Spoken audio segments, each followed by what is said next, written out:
میں تو دنیا میں ہر طبقے سے ملنا ہوتا ہے، ایسے ایسے تاجروں سے ملاؤں گا کخ بھی نہیں آتا، نوٹ چھاپنے ایسے چھاپ رہے گننے کا ٹائم نہیں ہے۔ ان چیزوں میں اللہ پہ توکل کرنا فرض ہے، بعض چیزوں میں توکل جائز ہے، بعض میں توکل فرض ہے۔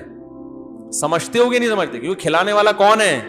اور اللہ نے رزق کا وعدہ کیا ہے، رزق میں صرف کھانا پینا داخل نہیں ہے، ضرورات زندگی کے تمام لوازمات رزق میں داخل ہے۔ تو یہ اگر آپ کی محنت سے پیسہ ملنے والا ہوتا نا میرے بھائی، تو امام شافعی یہ شعر نہ کہتے، لو کان بالحیل الغنا لوجدتنی بنجور اقطار السماء تعلقی۔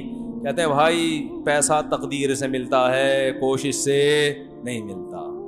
کہتے ہیں اگر محنتوں سے مل رہا ہوتا تو مجھے دیکھتے کہ میں آسمان کے ستاروں تک پہنچ گیا ہوتا، لیکن کہتے ہیں ہم نے عجیب حالت دیکھی ہے کہ خوش قسمتوں کو بیٹھے بیٹھے مل جاتا ہے، بد قسمت پیچھے بھاگتے رہتے ہیں پیسے کے، ساری زندگی پیسہ ان کو ستاتا ہے، ہاتھ میں کچھ بھی نہیں آتا۔ مفتی طارق مسعود کے بیانات کے لیے طارق مسعود آفیشیل کو سبسکرائب کریں۔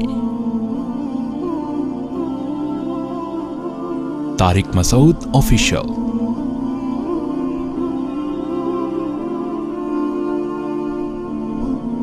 ایک دفعہ ایک جماعت آئی، وہ کہاں سے، ایک عرب کنٹری ہے، نام ذہن سے نکل گیا، ایک عرب ملک ہے، وہاں سے جماعت آئی۔ تو مجھ سے عربی میں تھوڑی ٹوٹی پھوٹی گپ شپ شروع ہوئی ان کی، مجھے کہنے لگے ماشاءاللہ کتنے بچے آپ کے؟ تو میں نے کہا اتنے، پھر میں نے کہا نہیں سوری اتنے ہیں، پھر میں نے کہا ایک منٹ، وہ 3-4 دفعہ نا تو وہ کہہ کے مار کے ہنسنے لگے ٹھیک ہے۔ تو 14.25 سے الحمدللہ وہ پونے کی ٹینشن ختم ہو گئی، اللہ کا بڑا فضل ہو گیا۔ تو ٹوٹل حساب جو ابھی فی الحال چل رہا ہے 14 کا چل رہا ہے۔ اچھا پھر میں یہ بھول جاتا ہوں یہ سوتیلے ملا کے 14 ہیں یا بغیر؟ صحیح ہے نا تو پھر دوبارہ کاؤنٹ کرنا پڑتا ہے۔ سوتیلے بچے ملا کے 16 ہیں، سوتیلے بھی ملا کے نا جو جہیز میں ملے تھے، تو اب تک کی رپورٹ کے مطابق تو اللہ نظر بد سے بچائے۔ اب میں اگر یہ سوچتا کہ نہیں بھائی کھلانا کیسے، یہ ایکچولی ٹوپی ڈرامے نا جو بندے یار ایکچولی پیدا ہی نہیں ہوتے، کھلانا بھی پڑتا ہے، تو بھائی جو رونق گھر میں ہے وہ رونق نہ ہوتی۔ کھا رہے ہیں اللہ کا شکر ہے، سارے بچے دیکھ لو سارے الحمدللہ، محسن صاحب آپ تو جانتے ہیں نا، سارے فٹ فاٹ ہیں ماشاءاللہ، سب کھا رہے ہیں، پڑھ بھی رہے ہیں الحمدللہ، قرآن بھی پڑھ رہے ہیں، اسکول بھی جا رہے ہیں، جو نارمل سب کے بچے ہوتے ہیں ویسے ہی ہمارے بھی بچے کر رہے ہیں۔ سمجھتے نہیں ہو بات کو؟ تو پھر تو ان چیزوں میں اللہ پہ توکل کرنا فرض ہے، بعض چیزوں میں توکل جائز ہے، بعض میں توکل فرض ہے۔ سمجھتے ہو گے نہیں سمجھتے؟ کیونکہ کھلانے والا کون ہے؟ اور اللہ نے رزق کا وعدہ کیا ہے، رزق میں صرف کھانا پینا داخل نہیں ہے، ضرورات زندگی کے تمام لوازمات رزق میں داخل ہے۔ اللہ جو بچہ پیدا ہوتے ہی ماں کی چھاتیوں میں دودھ پیدا کرتا ہے نا، یہ بتانے کے لیے نہیں کہ میں صرف دودھ پیدا کرتا ہوں، یہ ایک سگنل ہے، یہ ایک سائن ہے، یہ بتانا ہے کہ اس وقت اس کو صرف دودھ کی ضرورت ہے، تو ایسا خاندانی دودھ پیدا کیا کہ اس سے بہتر دودھ نہیں ہو سکتا۔ تو اس کا یہ بتا رہا ہے اللہ تعالیٰ دودھ پیدا کر کے کہ میں اس کی بنیادی ضرورتوں سے واقف ہوں، اور وہ ضرورتیں کیسے پوری ہوں گی یہ بھی جانتا ہوں۔ تو اس کی ماں کی چھاتیوں میں تو نے دودھ پیدا نہیں کیا، میں نے کیا ہے، تو اب آئندہ بھی ساری ذمہ داری میری ہے، میں کروں گا، تجھے تو میں ذریعہ بنا رہا ہوں۔ کمبخت ماں کو ذریعہ بناتا ہے اللہ تعالیٰ، دودھ ماں تھوڑی پیدا کرتی ہے، ذریعہ بنایا کہ اس کے ذریعے۔ تو اب جب پیسوں کی ضرورت ہوگی تو باپ کو ذریعہ بنائے گا، اس کے بٹوے میں پیسے ڈالے گا، نہیں ڈال رہا تو سمجھ لو یہ چیز میرے بچے کے لیے ضروری ہے ہی نہیں۔ غریب آدمی کہے گا میرا بچہ تو پڑھ نہیں سکتا، بھائی نہیں ضروری ہے آپ کے لیے پڑھنا، زرداری بغیر پڑھے اتنا آدمی بنا تو آپ کا بچہ بھی بن سکتا ہے، وہ غلط بن گیا آپ صحیح بنا دو، کیا خیال ہے؟ تو یہ ایجوکیشن کو بھی جو عذاب بنا دیا ہے نا، مسلط کر دیا ہے، یہ خود مغرب کا ایک تھوپا ہے ہمارے سر پہ، سمجھ رہے ہو؟ تربیت ضروری ہے، تربیت، انسان بنانا ضروری ہے۔ ایجوکیشن تو دیکھو ڈاکٹر کو انجینئر کا نہیں پتا ہوتا نا، تو کیا وہ ناکام ہو جاتا ہے؟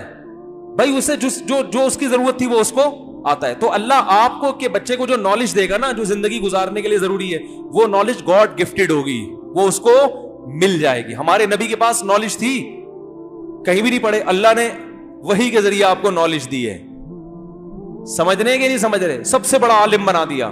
تو بچے کو جب زندگی گزارنے کے لیے ضرورت ہوگی نا, بزنس کی ضرورت ہوگی, اللہ اس کو بزنس سکھا دیں گے.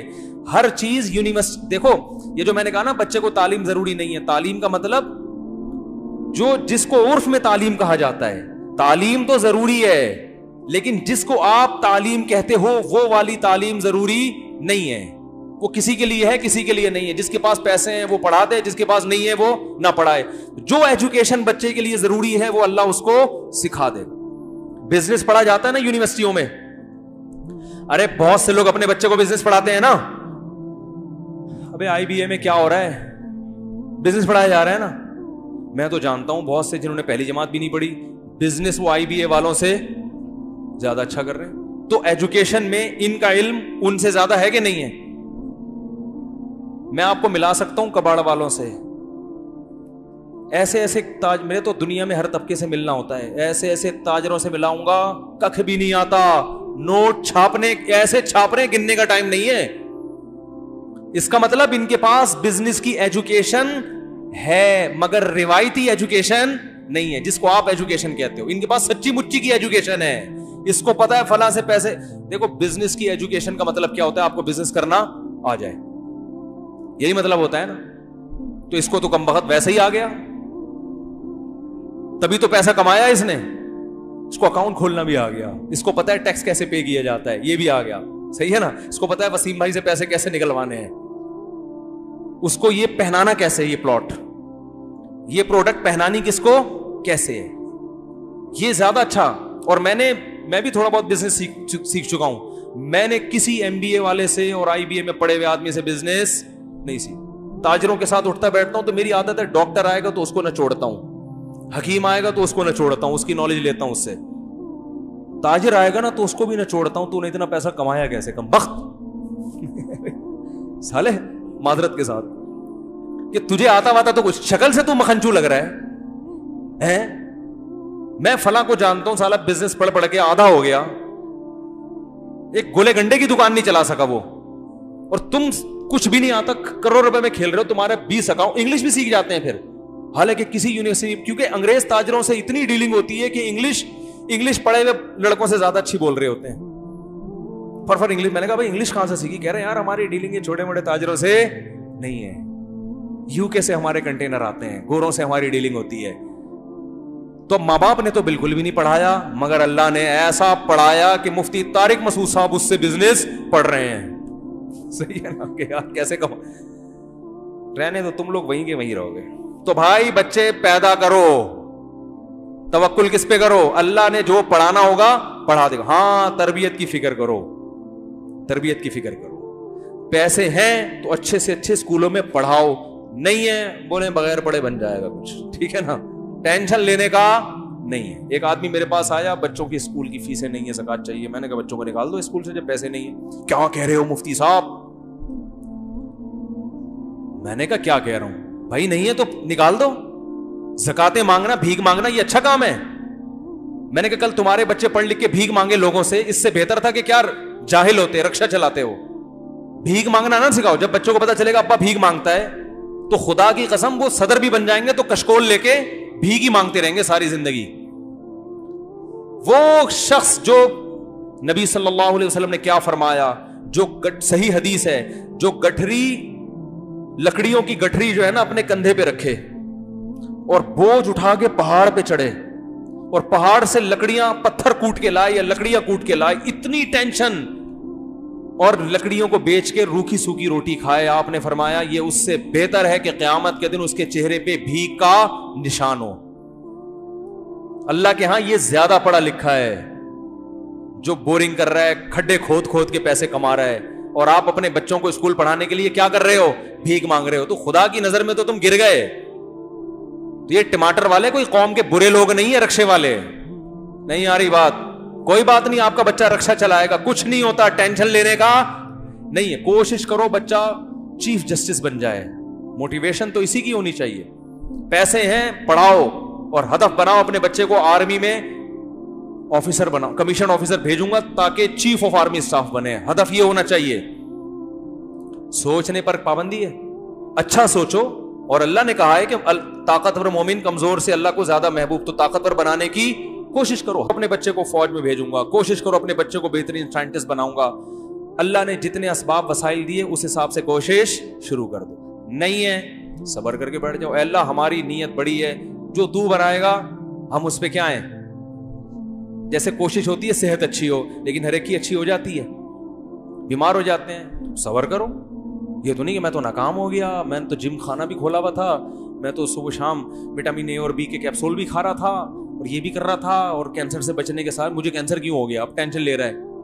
بھائی اسباب کامیابی کے اختیار کرنے ہیں، نتیجہ کس پہ چھوڑنا ہے؟ اللہ پہ. جو ہے اسی میں بہتری. بیمار ہو گئے، بھائی پیغمبروں پہ بھی بیماریاں آئی ہیں. ایوب علیہ السلام کی ساری زندگی کس میں گزری؟ بیماری میں. اسی بیماری کی وجہ سے اللہ نے کہا نعم العبد، ایوب بہترین بندہ تھا. یہ بیماری نہ آتی تو ایوب علیہ السلام کا قرآن میں ذکر نہ ہوتا. سلیمان علیہ السلام کو بادشاہت ملی، یہی بادشاہت ان کی کامیابی کا ذریعہ. حضرت سلیمان کو بادشاہت نہ ملتی تو قرآن میں ان کا تذکرہ نہ ہوتا. تو بھائی کوشش بادشاہ بننے کی کرنی ہے، لیکن جو حالت میں اللہ رکھے راضی اس میں رہنا ہے. صبر یہ کرنا ہے کہ بھائی اگر میں صحت کی کوشش کر رہا تھا نہیں کامیاب ہو سکا، بیماری ہے، تو اللہ نے ایوب علیہ السلام کو بیماری میں کامیاب کیا. اللہ مجھے اسی بیماری میں بولو بھائی نوازے گا. اللہ چاہتا ہے میں صبر کا ثواب حاصل کروں. تو آپ کوشش کرو آپ کا بچہ بہت بڑا تاجر بنے. نہیں بنا، رکشا چلا رہا ہے، بھائی اللہ مجھے اسی میں کیا کرے گا؟ نوازے گا. سمجھتے ہو کہ نہیں سمجھتے؟ تو کیوں دنیا سے محبت کر رہے ہو؟ یہ رکشے والے کے جنت میں نہیں آئیں گے. تو اس لیے بچے نہ روکو. قرآن کہہ رہے لا تدرون ایہم اقرب لکم نفعا، تمہیں پتہ نہیں کون سا اس میں تمہارے لیے نجات کا ذریعہ بن جائے، کون سا تمہیں فائدہ پہنچائے. سارے بچوں کو پڑھا لیا، کوئی کام نہیں آئے. ایک جو ان پڑھ تھا نوٹ وہ چھاپتا ہے ٹھیک ہے نا، جس کو آپ سمجھ رہے تھے کسی کام کا نہیں. وہ ایک صاحب نے جو ہے نا اپنے بچے 3-4 بچے تھے، ان کے تعارف کروا رہے تھے. یہ میرے بچے سے ملیے، یہ انجینئر ہے، فخر ہے. ان سے ملیے، یہ ڈاکٹر ہے. ان سے ملیے، یہ سائنٹسٹ ہے. تو ان سے ملیے، یہ چور ہے. تو اس نے کہا اس کو نکال دو. کہتے کماتا یہی ہے، کیا کروں نکالوں کیسے؟ ان سب کے کم بختوں پہ اتنا خرچ کیا، کما کے لاتے نہیں ہیں. کھلانے والا کون ہے؟ یہ تو خیر ایک لطیفہ ہے، لیکن بعض وہ چور نہیں ہوتا، وہ محنتی ہوتا ہے. قسمت اس کی اچھی نکل آتی ہے. تو یہ اگر آپ کی محنت سے پیسہ ملنے والا ہوتا نا میرے بھائی، تو امام شافعی یہ شعر نہ کہتے لو کان بالحیل الغنا لوجدتنی بنجور اقطار السماء تعلقی. کہتے ہیں بھائی پیسہ تقدیر سے ملتا ہے، کوشش سے نہیں ملتا. کہتے ہیں اگر محنتوں سے مل رہا ہوتا تو مجھے دیکھتے کہ میں آسمان کے ستاروں تک پہنچ گیا ہوتا. لیکن کہتے ہیں ہم نے عجیب حالت دیکھی ہے کہ خوش قسمتوں کو بیٹھے بیٹھے مل جاتا ہے، بد قسمت پیچھے بھاگتے رہتے ہیں پیسے کے، ساری زندگی پیسہ ان کو ستاتا ہے، ہاتھ میں کچھ بھی نہیں آتا. اس کے لیے بڑی پیاری مثال دی امام شافعی رحمہ اللہ تعالی نے. فرمایا اذا سمعت بان مجدودا اتى عودا واذا سمعت بان مجدودا حوا عودا فاثمر في يديه فصدقي واذا سمعت بان محروما اتى ماء ليشربه فغاض فحققي. کہتے ہیں اگر تم کبھی سنو نا کہ ایک بدقسمت آدمی پانی پینے کے لیے کنویں کے پاس آیا، پانی لبالب بھرا ہوا ہے، بندہ کیا ہے اللہ نے اس کی قسمت میں رکھا ہے کہ پانی اس کو نہیں ملے گا. وہ کنویں کے پاس بھی آ گیا، کنویں میں پانی بھی کیا ہے بھرا ہوا ہے، لیکن اللہ نہیں چاہتے. تو تم نے سنا کہ پانی اس کو دیکھتے ہی نیچے چلا گیا، ٹھیک ہے نا. تو کبھی ایسی خبر سنو نا تو تصدیق کر دیا کرو، یہ کوئی اچھمبے کی بات نہیں ہے، ہوتا ہے ایسا. سارے وسائل ہوتے ہیں، پانی پھر بھی نہیں ملتا. پانی دیکھ کے غائب ہو جاتا ہے، بولتا ہے میں تو آیا ہوا تھا لیکن تیری قسمت میں ہوں نہیں، میں جا رہا ہوں، ٹاٹا ٹھینگا دکھاتا ہوا جاتا ہے پانی.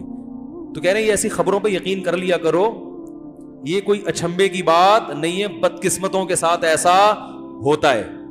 اور کہتے ہیں کبھی ایسا سنو نا کہ ایک آدمی نے کھیتی باڑی کی اور خوب ہل چلایا اور خوب سونا یوریا اینگو یوریا ڈالا اور یہ وہ اور فلانا ڈمکانا، اور اتنا کچھ کرنے کے بعد بھی فصل نہیں ہوگی، پیسے ڈوب گئے. لیکن ایک آدمی نے کیا کیا، ویسے ہی لکڑی ہاتھ میں پکڑی اور اس نے وہیں پھل دینا شروع کر دیا. کچھ بھی نہیں، نہ ہل چلائے نہ کھاد ڈالی. وَإِذَا سَمِعْتَ بِأَنَّ مَشْدُودًا حَوَى عُودًا فَأَثْمَرَ فِي، ہاتھ میں ہی پھل دینا شروع کر دیا. صدقی، بول دیا کرو ایسا بھی ہوتا ہے، کوئی اچھمبے کی بات نہیں. ایک مثال سے سمجھایا. بعض لوگوں کے پیچھے دولت بھاگتی ہے، وہ کہہ رہے ہیں پتہ نہیں کہاں سے آ رہا ہے، ادھر سے بھی آ گئے ادھر سے بھی آ گئے، آج وہ پلاٹ بھی بک گیا، آج وہ بھی کاروبار ہو گیا، وہ بھی ہو گیا. برس رہے ہوتے ہیں نوٹ، سمجھ میں نہیں آ رہا ہوتا یار یہ ہو کیا رہا ہے. ٹھیک ہے نا. جس بزنس میں ہاتھ ڈالیں. ہمارے ایک جاننے والے ہیں بینک میں، اسلامک بینک میں، تو ان کا ٹرانسفر بہت ہوتا رہتا ہے. تو میں نے کہا یار یہ کیا عجیب، کبھی ادھر ٹرانسفر کبھی ادھر، ہیں بہت بڑی پوسٹ پہ. کسی نے کہا یہ جس بینک جو نہیں چل رہا ہوتا نا ان کو وہاں بھیج دیتے ہیں، وہ چلنا شروع. کیا ان کے ہاتھ میں برکت ہے. جو برانچ نہیں چل رہی ہوتی نا وہاں ان کا ٹرانسفر ہوتا ہے اور وہ پہیے لگائے بغیر دوڑنا شروع کر دیتی ہے. سمجھ رہے ہو کہ نہیں سمجھ رہے؟ تو ایسا بھی ہوتا ہے کہ آپ رزق آپ کو تلاش کر رہا ہوتا ہے اور بعض دفعہ جو کام کرو نہیں ہو رہا. تو یہ کس کے ہاتھ میں میرے بھائی؟ اللہ کے. تو اس کا مطلب جس کے پاس رزق کے دروازے کھلے ہوئے نہ وہ اترائے کہ اللہ مجھ سے خوش ہے، نہ نہ نہ نہ، اس خوش فہمی مبتلا نہ ہو. اللہ آپ کو دے کے آزما رہا ہے. اللہ کیا کر رہا ہے بھائی؟ کھلا کے آزما رہا ہے. اور جو ہر کام میں ہاتھ ڈالے کام نہیں ہو رہا وہ ٹینشن میں نہ آئے، وہ یہ نہ سمجھے مجھ پہ کسی نے سفلی کر دیا، جادو کر دیا ہے، میں فلاں عامل کو دکھاؤں گا اور جادو ہے اور یہ کروانا فلیتے پلیتے. نہ نہ نہ نہ بھائی، اللہ آپ کو آپ سے چھین کے آزما رہا ہے. جس کو اللہ نے دے دیا وہ بھی مرے گا اور آپ بھی قیامت کا اعلان کر کے نہیں جاؤ گے. آپ کا بھی انا للہ ہونے. قبر میں جانے کے بعد بغیر جیب، جس کا پلاٹوں کا کروڑوں کا بزنس تھا وہ بھی ایک فائل بھی اپنے ساتھ لے کے نہیں جائے گا. ارے جس کا جو اونر تھا، جو ریاض ملک ہے، وہ نہیں لے کے جائے گا تو جس کے بحریہ ٹاؤن میں پلاٹ ہے وہ کہاں سے لے کے جائے گا؟ ہے بھائی، جو اونر ہے وہ کفن میں جیب کے بغیر جاتا ہے کہ نہیں جاتا؟ تو یہ سوچ لیا کرو بھائی یہ کون سا جو ہے نا قبر میں ساتھ لے کے جائے گا. تو بھائی لے کے بھی اللہ آزما رہا ہے اور دے کے بھی آزما. تو بچے پیدا کرو، نسل مت روکو، ٹھیک ہے، اللہ پہ توکل کرو. اور رپورٹ پتہ ہے کیا ہے کہ بڑھے گی نسل تو اللہ کی طرف سے رزق کے دروازے کھلیں گے نہیں، ٹوٹیں گے. صحیح ہے نا، کھلیں گے نہیں. قرآن کے بعض الفاظ بڑے عجیب ہیں. ایک عرب عالم نے بڑی پیاری بات لکھی. عرب کیا کرتے تھے؟ بچے کو غربت کے خوف سے قتل کر دیتے تھے، کیونکہ وہ ماں کے پیٹ میں حمل ضائع کرنا جانتے نہیں تھے نا. اتنی میڈیکل سائنس نے ترقی نہیں کی تھی کہ ماں کے پیٹ میں اب حمل ٹھہر گیا تو وہ پریشان ہوتے تھے کیا کریں. تو کہتے پیدا ہوتا ہی مارو اس کو نا، کیونکہ ہم خود نہیں کھانے کو مل رہا ہے، اس کو کہاں سے کھلائیں گے. تو قرآن نے کہا نہ نہ نہ، نحن نرزقکم وإیاہم، ہم تمہیں بھی رزق دیں گے اور اس کو بھی. تو علماء نے اس کے تحت لکھا ہے، اس سے پتہ چلتا ہے بچہ پیدا ہونے سے بچے کو روزی بعد میں ملتی ہے، والدین کو پہلے ملتی ہے. اللہ نے کہا ہم تمہیں بھی دیں گے اور بولو ان کو بھی دیں گے. تو اللہ پہ توکل کرنے والے ہونا چاہیے بھائی مسلمان کو. تو یہ نہ جاؤ. اور پھر دل بڑا ہوتا ہے یار انسان کا جب وہ اللہ کی طرف سے روزی آتا ہوا دیکھتا ہے اور توکل بڑھتا ہے. اور یہ جو کہتے ہیں نا میرے اتنے بچے پھر بھی غریب، یا تو یہ کمبخت اپنی حرکتوں کی وجہ سے غریب ہے. فوکس بچے پیدا کرنے پر کیا اس نے، کمانے کو فوکس بولو بھائی کیا ہی نہیں. تو وہ تو ہو، کمانا بھی تو ہے نا، کوشش بھی تو کرنی ہے، یہ ذمہ داری تو پوری کرو. سمجھ میں نہیں آ رہی بات. تو ایک ہے رزق، کمانا بھی ہے، محنت بھی کرنی ہے. اللہ رزق کے دروازے کھولے گا، کیونکہ اللہ اس کنویں میں پانی زیادہ دیتا ہے جس کنویں سے لوگ زیادہ سیراب ہوتے ہیں. اس کا پانی تازہ بھی رہتا ہے اور کنویں سے پانی سے لوگ سیراب ہونا بند ہو جائیں تو کنویں کا پانی سڑ جاتا ہے. ٹھیک ہے.